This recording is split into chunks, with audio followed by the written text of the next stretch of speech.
বিসমিল্লাহির রহমানির রহিম। Voice of people with কাজলের পক্ষ থেকে জানাই অভিনন্দন। দর্শক, একটা মিসাইলেই কাবু দখলদার বাহিনী, অর্থাৎ হুদি যে বিদ্রোহীরা আছে, হুদি বাহিনী ইয়েমেনের, তারা কিন্তু এখন একটা নতুনভাবে ওরা হামলা চালিয়ে যাচ্ছে দখলদার বাহিনীর উপর। কিভাবে হামলাটা হচ্ছে সেটা হলো যে ওরা এখন সুপার সনিক যে ওরা ক্ষেপণাস্ত্রটা মারতেছে, সে ক্ষেপণাস্ত্রের সাথে কিন্তু ওরা ক্লাস্টার বোমা ওরা বেঁধে দিচ্ছেন এবং সেটা ভিতরে এমনভাবে মানে সংযোজিত করছেন যে এক জায়গায় পড়লে সেখানে ৩০-৪০টা জায়গায় কিন্তু বোমা বিস্ফোরণ হচ্ছে।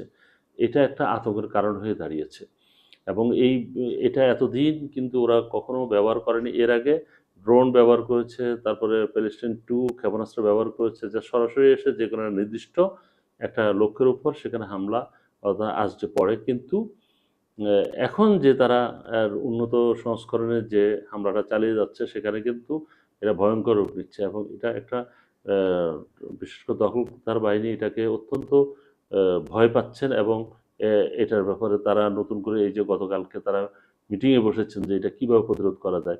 এর আগে কিন্তু এরা বিমান হামলা চালিয়ে সানার বিভিন্ন অংশে, তেলক্ষেত্র সহ বিভিন্ন অংশে ওরা ভয়াবহ বিমান হামলা চালিয়েছে। তার আগে বিমান হামলা চালিয়ে সে দেশের প্রধানমন্ত্রীকেও তারা কিন্তু হত্যা করেছে।